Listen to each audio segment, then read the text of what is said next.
जय श्री कृष्ण राधे राधे।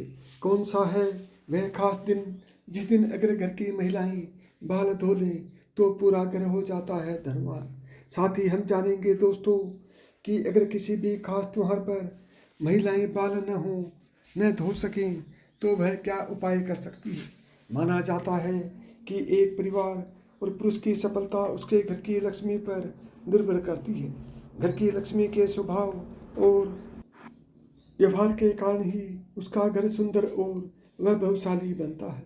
इसमें कोई शक नहीं कि हमारे देवी देवता भी अपनी अर्धांगिनी को ही अपनी शक्ति मानते हैं। जैसे श्री हरि विष्णु के लिए माता लक्ष्मी ही सर्वोपरि है, उसी तरह शिव भी शक्ति के बिना अधूरे हैं। हमारे समाज में स्त्री को अन्नपूर्णा, लक्ष्मी, सरस्वती और वैभव लाने वाली माना जाता है। अगर घर की लक्ष्मी धर्म अनुसार आचरण करे तो घर को मंदिर बना देती है। इसी तरह सुहागन महिलाओं के लिए कई सारे नियम और धर्म का पालन करना भी अनिवार्य हो जाता है। अगर कोई स्त्री इन नियमों का पालन न करे तो हो सकता है उसका भुगतान उसके पति, घर या संतान को करना पड़े। इस बात को ध्यान में रखते हुए आज हम सुहागिन महिलाओं को कब बाल धोने चाहिए और कब नहीं, इसके नियम बताने जा रहे हैं, जिनसे सुहागिन महिलाएं जान सकती हैं कि कौन सा बार और त्यौहार बाल धोने के लिए उत्तम होता है और किस दिन बाल धोना अशुभ होता है। लेकिन उससे पहले आपसे रिक्वेस्ट है कि वीडियो को लाइक करें, अपने दोस्तों के साथ शेयर करें और अगर आपने अभी तक चैनल को सब्सक्राइब नहीं किया है तो सब्सक्राइब करके बेल आइकन जरूर प्रेस करें। सबसे पहली बात, कुंवारी कन्याओं को कभी भी बुधवार के दिन बाल धोना नहीं चाहिए, खासकर उन कन्याओं को जिनके छोटे भाई हैं। ऐसा शास्त्रों में कहा गया है कि जो कन्या बुधवार को बाल धोती है उसके छोटे भाई को कष्ट उठाना पड़ता है। उनके छोटे भाई का स्वास्थ्य या उनके जीवन पर कोई न कोई समस्या सदैव बनी रहती है, इसलिए बुधवार के दिन अपने बाल न धोएं। दूसरी बात, आज का समय बदल रहा है जिससे लोग प्रभावित होकर किसी भी शुभ त्योहार, शुभ तिथि या मुहूर्त में बालों को काटने या धोने के चलन से जुड़ गए हैं। किंतु हिंदू पंचांग के अनुसार महिलाओं को किसी भी शुभ तिथि पर बाल न कटवाने चाहिए और ना ही धोने चाहिए, बल्कि एक दिन पहले से ये सारे काम कर लेने चाहिए। उस दिन बाल धोना या कटवाना शुभ माना नहीं जाता है और खासकर एकादशी, अमावस्या और पूर्णिमा पर बाल बिल्कुल भी ना धोएं। इससे आपके मस्तिष्क पर चंद्रमा का प्रभाव पड़ने लगता है। तीसरी बात, ये सदैव याद रखें कि अगर आप किसी वार को व्रत रखते हैं तो उस दिन भूल से भी बाल न धोएं। जैसे अगर आपने सोमवार का व्रत रखा है तो उसके एक दिन पहले बाल धोकर आप शुद्ध हो जाएं। जिस दिन व्रत रखते हैं उस दिन बाल कदापि न धोएं और अगर किसी कारणवश आपको उस दिन बाल धोने पड़ जाएं तो आप ये उपाय कर सकते हैं। आप अपने बालों में कच्चा दूध लगाकर बाल धो सकती हैं। चौथी बात, सुहागन महिलाओं को गुरुवार के दिन बाल नहीं धोने चाहिए। इस दिन न सिर्फ महिलाओं को बल्कि पुरुषों को भी ना तो बाल कटवाने चाहिए और ना ही धोने चाहिए। शास्त्रों के अनुसार भी आपने सुना होगा कि गुरुवार के दिन घर में पोछा नहीं करना चाहिए। बृहस्पति देवताओं के गुरु माने जाते हैं। ऐसी मान्यता है कि गुरुवार के दिन बाल धोने व कटवाने से घर में आर्थिक समस्याएं उत्पन्न होने लगती हैं। आपकी ग्रह भी अपनी दशाएं बदलने लगते हैं। ये सभी बृहस्पति गुरु के कारण होता है। पांचवी बात, अगर आप एक पुत्र की माता हैं या आपकी पुत्र प्राप्ति की कामना है तो उन महिलाओं को शुक्रवार के दिन बाल धोने चाहिए। छठी बात, शनिवार के दिन शनि महाराज का दिन माना जाता है। इस दिन न तो सर में तेल लगाएं और ना ही अपने बालों को धोएं। इससे शनि की कुदृष्टि आप पर बनी रहती है और अगर किसी कारणवश आपको शनिवार के दिन बाल धोने पड़ जाएं तो आप थोड़ी सी हल्दी व बेसन को मिलाकर पहले बालों पर लगा लें। इसके बाद आप बाल धो सकते हैं, पर ध्यान रखें कि बहुत ज़्यादा आवश्यकता होने पर ही आप शनिवार को बाल धोएं अथवा इस बार को बाल कदापि ना धोएं।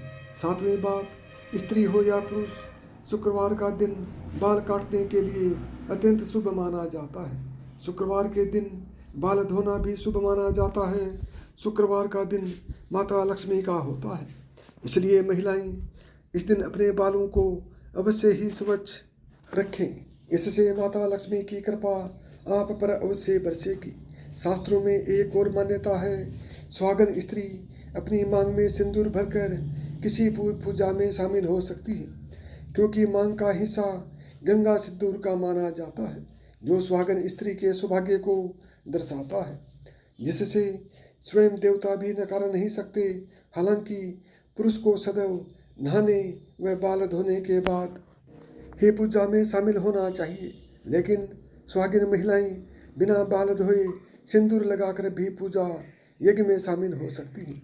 लेकिन दोस्तों, बात जब सिंदूर की आती है तो सिंदूर से जुड़ी एक खास बात मालूम होना बहुत ज़रूरी है, वरना इसके गलत तरीके से किया गया उपयोग आपके पति की मृत्यु का कारण भी बन सकता है।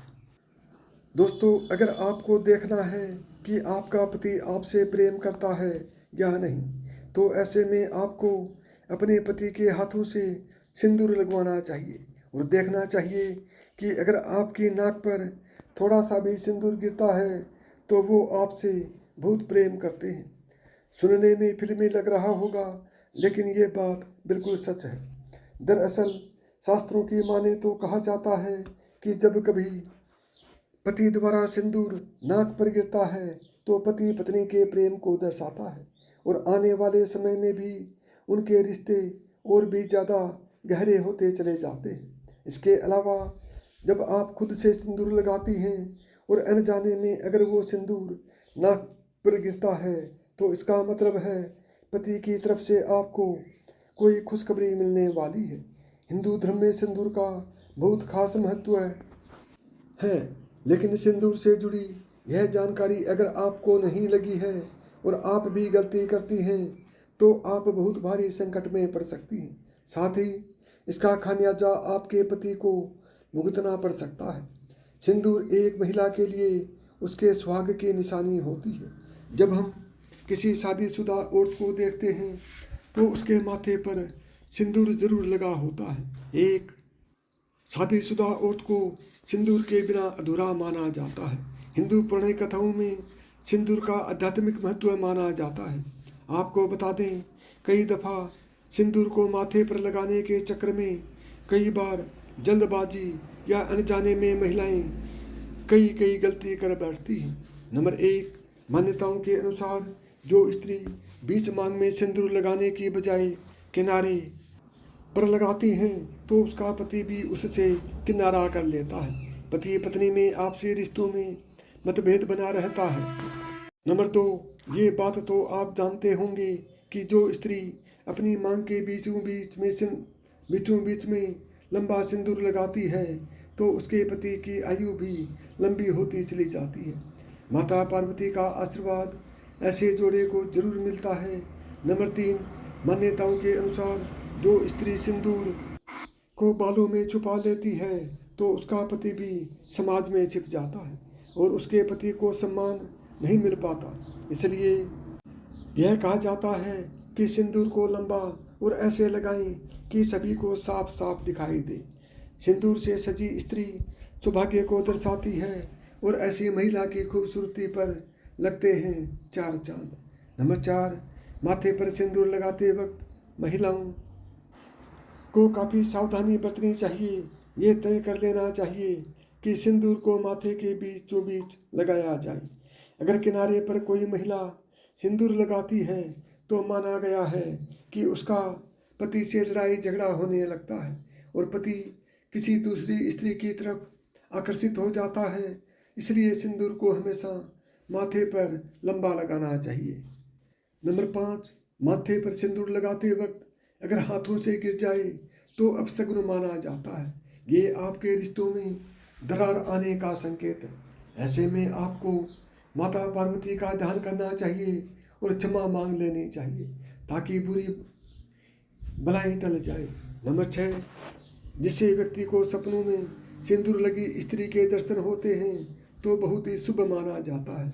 ये धन लाभ कराता है। ऐसी स्त्री सपने में देखना बहुत ही शुभ संकेतों को दर्शाती है।